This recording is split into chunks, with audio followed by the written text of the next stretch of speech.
Good morning, good morning, good morning, and happy Motivation Monday, friends. I am back to give you another one of my sunshine sessions, again brought to you by my Happy Light, which is, if you didn't see my last video, a lamp that simulates sunshine so you can get that vitamin D and get that burst of energy that you need, even when you live in a region or a climate that is gray for a large portion of the year.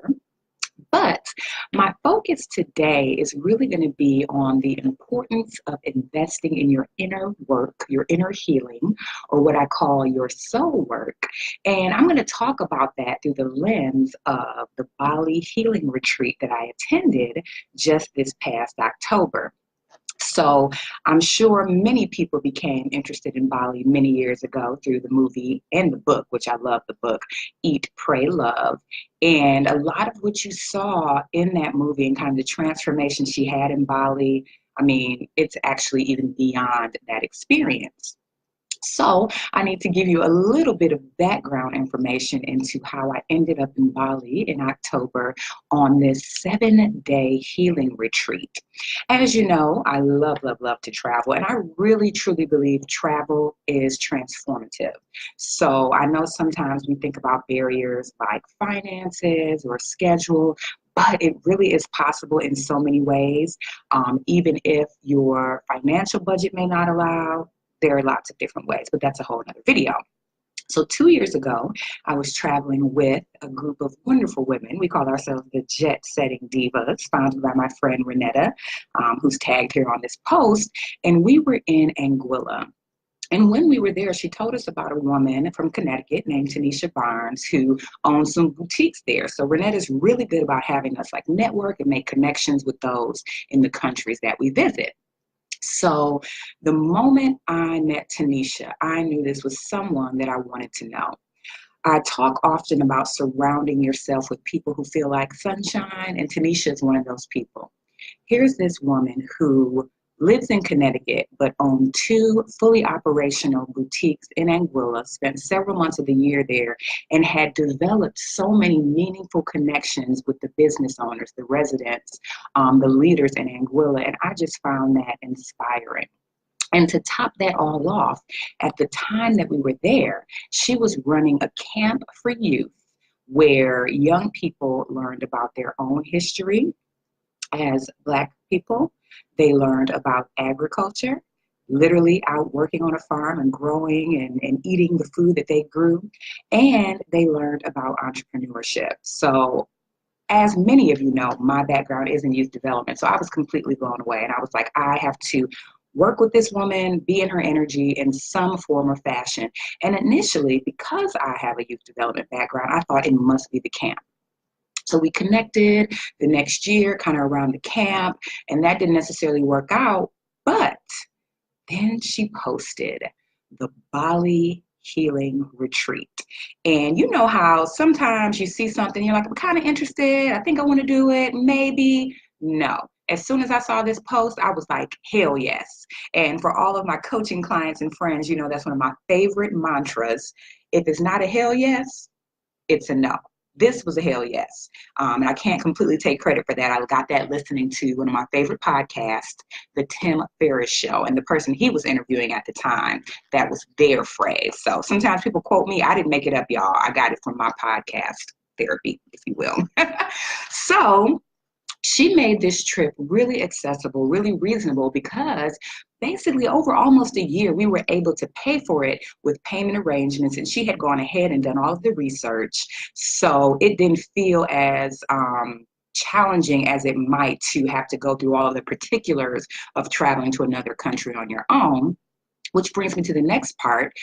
We went with a group of women, and don't get me wrong, I love traveling alone. I'm not afraid to, but it's definitely nice to go to a new country with a group of people. And it was all of our first time going to Bali. So we were able to share that experience. And it's like we came as strangers because that was most of our first times meeting each other, but we left as sisters. And I'm not just talking about, oh, feel good, love you so much, sisters. I'm talking about we managed conflict and disagreements and different viewpoints and everything. So it was truly a beautiful bond. But when we got to Bali, Tanisha had gone ahead to welcome us, but we were also welcomed by our healer, who is also tagged in this post. And if you follow her, you'll see some of the other work she's continuously doing in Bali, Devi, who we ended up renaming Lovey by the end of our trip because we had just really bonded so much with her and we're just so enamored by her wisdom. But now that you have the backstory and the context, I have a few points that I want to tell you about my testimonial and my biggest takeaways from Bali, because I highly encourage you, whether it's another country or whether it is a hotel down the street from you or whether it is right in your own bedroom, the importance of investing in that inner work, the time, the investment, the attention, and the intention. So my first big takeaway was learning about what are called chakras. And I know sometimes people are a little freaked out or unsure about terms such as that when it's not necessarily something you may have grown up with or it's not a part of your spiritual practice or religion. So I kind of wanted to break them down in a way that's a little more clear and manageable for those who are feeling like, ooh, what does that mean? But these are basically the energy centers in our body. And think of it like this: your connection with God, your mind, your intelligence, your thoughts, your wisdom, your throat or how you speak, the power of your words, your heart. And we already know all of the feelings and emotions that are associated with the heart.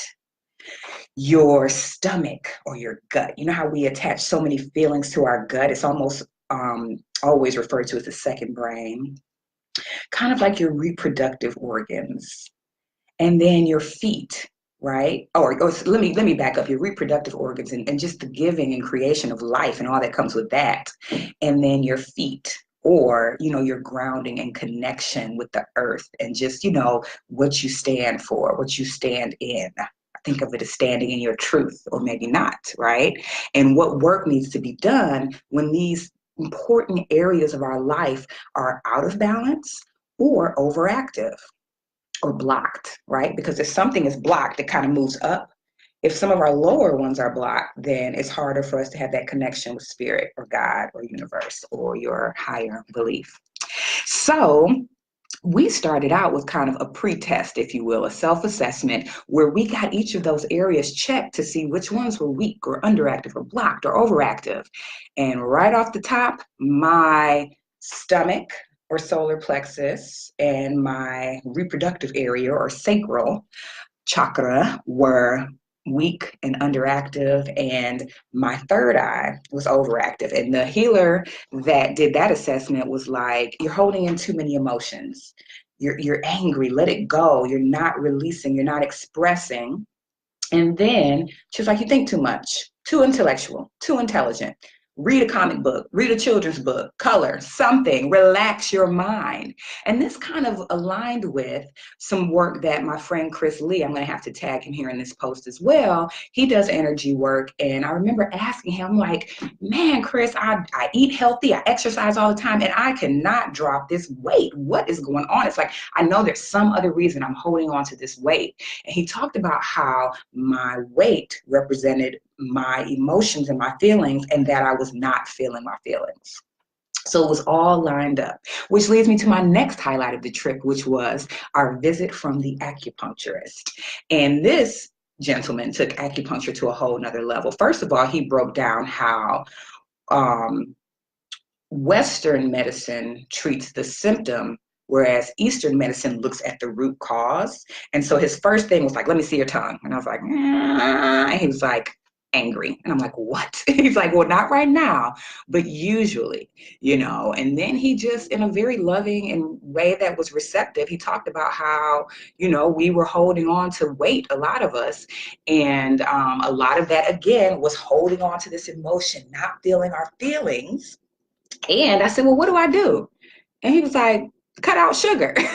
And I'm like, okay. So sure enough, some of you may have seen some of my other testimonies, and maybe I'll do just a video specific to this. But my whole year had been about releasing the weight, both the physical and the emotional and psychological. But since that trip, I think I've lost at least another 10 or 15 pounds for a total of 40 over the last year. And it was just, he did all the needles and the acupuncture, and it literally, he gave me something to kind of curb my appetite, and I literally started to see immediate benefits. The next thing was we practiced yoga daily, sometimes twice a day. And she taught us all the different types of yoga for the different types of our energy or our body that we needed to work on. But the biggest takeaway was that she said, we think that yoga is just about exercise or weight loss, but yoga is actually about being still and just connecting with your body and mind. And how rare is it that we do that? Which leads me to my next highlight of the trip was truly learning about meditation. I went on this trip with several questions that I wanted answered, and one of them was how to meditate, because I keep reading all this research and learning about how it's so important and all of these tangible benefits of meditation, but I just have a super hard time sitting still. I don't know about y'all, but what I learned there was that meditation can be active, and that's actually how I learn. And for anyone who's been to any of my trainings and workshops, you'll know everything's very interactive, very hands-on. You're manipulating materials and ideas and talking with other people. So on the first day, we did a walking meditation. And imagine walking at a pace this slow as you're kind of focused on your feet. Moving, moving, moving, grounding, grounding, grounding, or I think she had to say placing, lifting, lifting, lifting. My hands are supposed to be feet, y'all. And then placing, placing, placing.